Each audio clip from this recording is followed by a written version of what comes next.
बिस्मिल्लाहिर्रहमानिर्रहीम। Respective viewers, अस्सलाम वालेकुम। Respective viewers, recently controller general of accounts department में बहुत ही ज़बरदस्त और काफ़ी तादाद में जॉब्स की अनाउंसमेंट हुई है।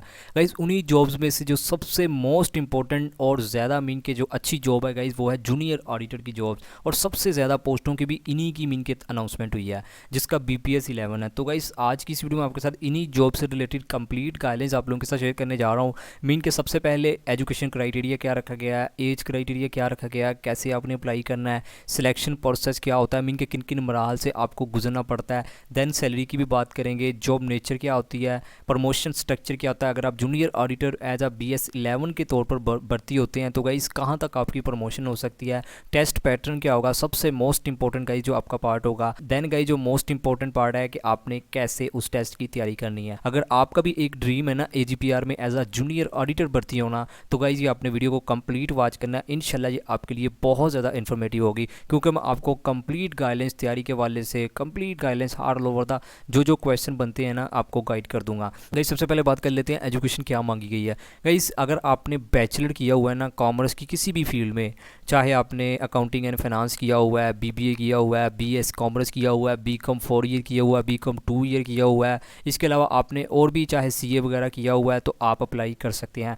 देन इसके अलावा जिन्होंने 2 साल ADP मीन का एसोसिएट डिग्री प्रोग्राम कॉमर्स की फील्ड में किया हुआ है, तो फिर भी आप अप्लाई कर सकते हैं। फर्दर गाइस बात करते हैं एज कितनी मांगी गई। गाइस, अगर आपकी एज 18 से 25 साल है प्लस 5 ईयर आप लोगों को एज रिलैक्सेशन दी गई है, मीन के 30 साल तक आपकी एज है, तो गाइस आप अप्लाई कर सकते हैं। एक चीज़ नोट कर लें, 30 से अबव नहीं होनी चाहिए, 30 से कम होनी चाहिए। देन गाइस क्वेश्चन ये रेज होता है कि आपने कैसे अप्लाई करना है। गाइस बहुत ही आसान है, आप ऑनलाइन भी अप्लाई कर सकते हैं, मैं उसका लिंक वैसे डिस्क्रिप्शन में दे दूंगा। इसके अलावा गाइस आप बाय डॉक्यूमेंट्स मीन के बाय डाक भी अपने डॉक्यूमेंट्स भेजकर अप्लाई कर सकते हैं।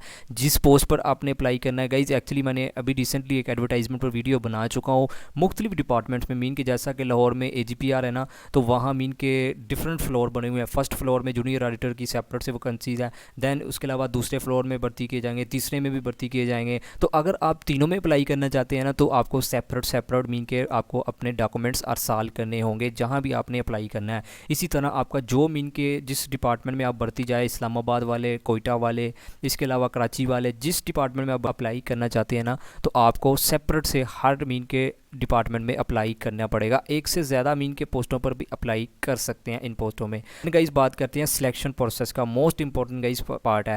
गाइस जब आपने अप्लाई कर दिया तो गाइस 3 से 4 माह के बाद गाइस आपको सफिशिएंट टाइम दिया जाएगा तैयारी के लिए।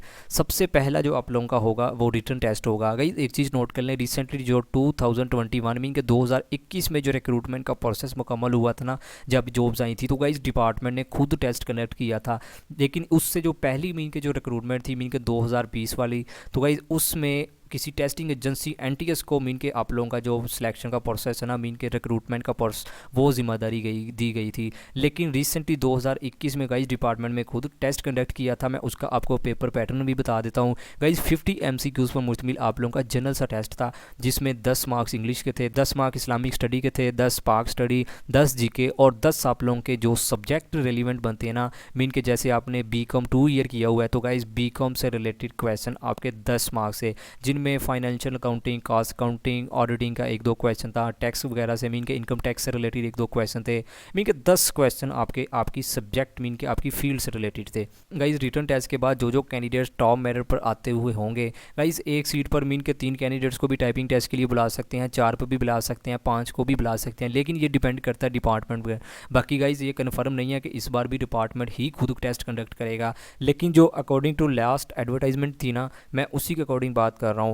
तो गाइस रिटन टेस्ट के बाद गाइस आप लोगों का होगा टाइपिंग टेस्ट। टाइपिंग टेस्ट में जैसा कि आप लोगों को पता है कि आप लोगों की 30 वर्ड पर मिनट स्पीड भी रिक्वायर्ड है।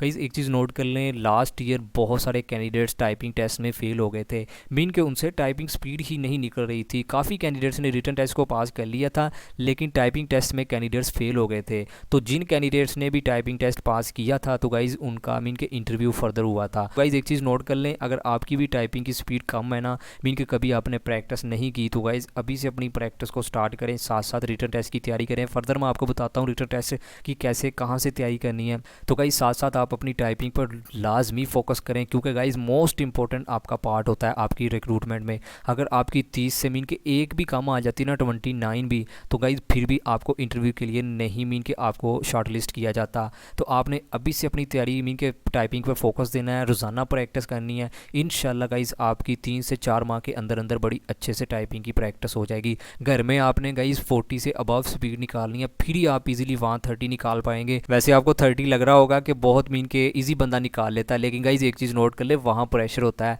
कीबोर्ड भी जो आप घर में प्रैक्टिस करते हैं ना, तो वो वैसे कीबोर्ड लेकर जाने की भी इजाज़त नहीं होती वहाँ, तो ठीक है। तो आपने प्रैक्टिस ऐसे करनी है 3 से 4 कीबोर्ड्स को घर में लेकर मीन के डिफरेंट कीबोर्ड्स पर प्रैक्टिस करनी है, और 40 से अबव आपकी घर में स्पीड होनी चाहिए, फिर ही आप इजीली वहाँ निकाल पाएंगे। फर्दर मैं आप लोगों को मज़ीद गाइडलाइंस टाइपिंग टेस्ट के वाले से, मज़ीद जो भी लेटेस्ट अपडेट आएगी रिटन टेस्ट के वाले से भी बताता रहूँगा। देन गाइस सैलरी स्ट्रक्चर की बात कर लेते हैं। गाइस सैलरी आप लोगों की एज अ जूनियर ऑडिटर अगर आप भर्ती हो जाते हैं ना, तो गाइस आप लोगों की जो स्टार्टिंग सैलरी है ना, तमाम अलाउंसेस को इनके बेसिक सैलरी, फर्दर जो एडहॉक कन्वेंस वगैरह के जो तमाम अलाउंसेस को इंक्लूड करने के बाद गाइस जो आप लोगों की स्टार्टिंग सैलरी होगी वो 35 से 40,000 के राउंड अबाउट आप लोगों को starting salary as a junior auditor BPS 11 के तौर पर दी जाएगी। गाइस एक चीज़ नोट कर लें, मुझे सबसे अच्छी पता चीज़ क्या लगती है जूनियर ऑडिटर की पोस्ट में। गाइस आपकी स्टार्टिंग में अपॉइंटमेंट तो मीन के मुतलका आपका जो डिपार्टमेंट है ना, जैसा कि AGPR हो गया, दैन इसके अलावा CGO हो गया, मेन जो हेडक्वार्टर है वहाँ आपकी होगी, जहाँ जहाँ मीन के रिक्वायर्ड है।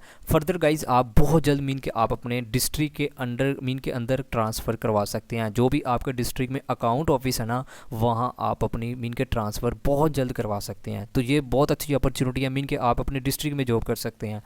तो देन गाइस जॉब नेचर की बात कर लेते हैं। जॉब नेचर टोटली आप लोगों की ऑफिस टाइप जॉब होती है, कोई फील्ड टाइप जॉब नहीं होती। आपने ऑफिस में रहते हुए काम करना होता है। फर्दर गाइस प्रमोशन स्ट्रक्चर की बात कर लेते हैं। प्रमोशन स्ट्रक्चर जैसा कि आप लोगों को पता है कि आपको BPS 11 प्रोवाइड किया जाएगा। प्रमोशन आप लोगों की सीनियर ऑडिटर मेन के ग्रेड 16 तक भी आप जा सकते हैं। इसके अलावा गाइस अकाउंटेंट जो 16 है वहाँ तक भी आपकी प्रमोशन हो सकती है। लेकिन गाइस इसके लिए आपको साथ साथ मेन के जो FPSC के थ्रू जो सीनियर ऑडिटर की पोस्ट आती हैं उसका टेस्ट देना होगा। इसके अलावा गाइज आपको अपनी साथ साथ तालीम भी कंटिन्यू रखनी पड़ेगी। फर्दर गाइज बात कर लेते हैं टेस्ट पैटर्न। टेस्ट पैटर्न मैंने आपको अभी बता दिया है कि जो रिसेंटली लास्ट ईयर जो एडवर्टाइजमेंट आई थी, मीन के जो लास्ट ईयर रिक्रूटमेंट का प्रोसेस हुआ था, उसी के अकॉर्डिंग मैंने आपको 50 MCQs पर मुश्तमिल पेपर बता दिया है। वही मीन के पेपर आया था 50 पर, जिस पर डिफरेंट पार्ट्स ऐड थे, मीन के डिफरेंट सब्जेक्ट से रिलेटेड MCQs थे। तो बाकी इस बार गाइज इंशाल्लाह कुछ ही दिनों में मीन के 1 से 2 माह के अंदर अंदर कन्फर्म हो जाएगा कि आपका टेस्ट पैटर्न क्या होगा, कि इसके अलावा कि किसी टेस्टिंग एजेंसी को कोई जिम्मेदारी तो नहीं सौंपी जाती। तो जो भी लेटेस्ट अपडेट आएगी वो मैं आप लोगों के साथ शेयर कर दूंगा। लेकिन गाइज जो मोस्ट इंपॉर्टेंट आज की वीडियो का पार्ट है ना, कि आपने क्या करना है, सबसे पहले गाइज आपने अपनी टाइपिंग पे फोकस करना है। गाइज रिटन टेस्ट आप इजीली पास कर लेंगे, ये मैं गारंटी के साथ कहता हूँ, क्योंकि बहुत जनरल सा टेस्ट होगा। अगर कोई टेस्टिंग एजेंसी भी लेगी तो वो कोई इतना डिफिकल्ट सा मीन के कोई कॉम्प्लिकेटेड नहीं, इतने क्वेश्चन होंगे, बहुत बेसिक क्वेश्चन होंगे। वो तो इंशाल्लाह मेरे चैनल पर इतनी ज़्यादा वीडियोज़ अवेलेबल है मीन के, जिसमें कंप्यूटर के जो क्वेश्चन होंगे, जनरल साइंस के जो क्वेश्चन होंगे, इंग्लिश का जो क्वेश्चन होंगे, इसी तरह पाक स्टडी, इस्लामिक स्टडी, दैन कुछ जो सब्जेक्ट एलिमेंट है वो मैंने मटेरियल अपलोड अभी कुछ नहीं किया, मैं इंशाल्लाह वो भी अपलोड कर। आपने अपनी टाइपिंग पे फोकस देना है, और साथ साथ जो मैं मटेरियल अपने चैनल पर अपलोड कर रहा हूँ मीन के इस्लामिक स्टडी, पाक स्टडी, कंप्यूटर वगैरह से रिलेटेड, इंग्लिश से रिलेटेड, तो वो आपने डेली वॉच करते रहना है। तो इंशाल्लाह गाइज आपका जो रिटन टेस्ट है वो ईजिली आप उसको पास कर लेंगे। इस पास करने से मुराद ये नहीं कि पास तो बहुत सारे कैंडिडेट्स कर लेंगे, आपने मेरिट पर आना है, ठीक है। तो डेली गाइज कुछ ना कुछ आपने पढ़ना है, क्योंकि आपके पास 3 से 4 माह का टाइम है। रिसेंटली जो एडवर्टाइजमेंट के अकॉर्डिंग मैं बात कर रहा हूँ ना, मीन के जब ऐड आया था 3 से 4 माह के बाद आप लोगों का टेस्ट मीन के डिपार्टमेंट ने खुद कंडक्ट किया था। तो आपके पास भी मीन के यही एक्सपेक्ट किया जा रहा है कि 3 माह तो कन्फर्म है। बाकी ये भी हो सकता है कि जल्दी रिक्रूटमेंट का प्रोसेस मुकम्मल कर दिया जाए। तो इंशाल्लाह जो लेटेस्ट अपडेट आएगी वो भी मैं शेयर कर दूंगा। लेकिन गाइज आपने मोस्ट इंपॉर्टेंट, मैं जो अगेन बात शेयर कर रहा हूँ, आपने टाइपिंग पर अपनी लाजमी फोकस करना है। गाइज बहुत ही ज़बरदस्त और अच्छी अपॉर्चुनिटी है, क्योंकि एक तो इसमें प्रमोशन के चांसेस बहुत होते हैं। दूसरा गाइज जो सबसे जो मुझे अच्छी चीज़ लगती है कि आपके डिस्ट्रिक्ट के अंडर आपकी मीन की अपॉइंटमेंट हो जाएगी, मीन के बहुत जल्द आप अपना ट्रांसफ़र करवा सकते हैं। तो सैलरी भी ठीक ठाक है। इसके अलावा आप लोगों को पता है कि AGPR का तो एक नाम ही काफ़ी होता है। मैं बाकी फर्दर एक सेपरेट वीडियो बनाऊंगा AGPR CGA की पावर से रिलेटेड, गाइस जिन जिन कैंडिडेट्स का भी कॉमर्स से बैकग्राउंड है ना, तो गाइस वो सीजीए से बैकग्राउंड, मीन के सीजीए का नाम उसने सुना होगा और उसका एक लाजमी ड्रीम होगा कि मैंने जूनियर ऑडिटर या किसी भी पोस्ट पर सीजीए में जाना है, मीन की ज्वाइन करना है। तो गाइस अगर आपका भी ये ड्रीम है ना, तो जो जो मैंने आपको बातें बताई हैं, टाइपिंग पे फोकस रखें, रिटर्न टेस्ट की, जैसा कि मेरे चैनल पर बहुत सारी मटीरियल मौजूद है, डेली वीडियोज़ को वॉच करें, एक एक ही वीडियो वॉच कर लें। इसके अलावा जो मैं डेली अपलोड कर रहा हूँ वो भी आप मटीरियल को देखें। फर्दर आप वैसे कोई बुक तो मैं आपको नहीं रिकमेंड करता, क्योंकि ये जनरल सा टेस्ट होगा, आप इसको ईजिली क्वालीफाई कर लेंगे। तो बाकी गाइज़ आखिर पर यही कि अल्लाह पाक आपको आपके हर नेक मकसद में कामयाब फरमाए, अल्लाह पाक हम सब पर अपनी रहमत का नज़ूल फरमाए। फिर भी अगर आपका इस वीडियो से रिलेटेड कोई भी क्वेश्चन है तो आप कमेंट सेक्शन में पूछ सकते हैं, भाई आपका लाजमी जवाब देगा। Thank you for watching, take care, अल्लाह हाफिज़।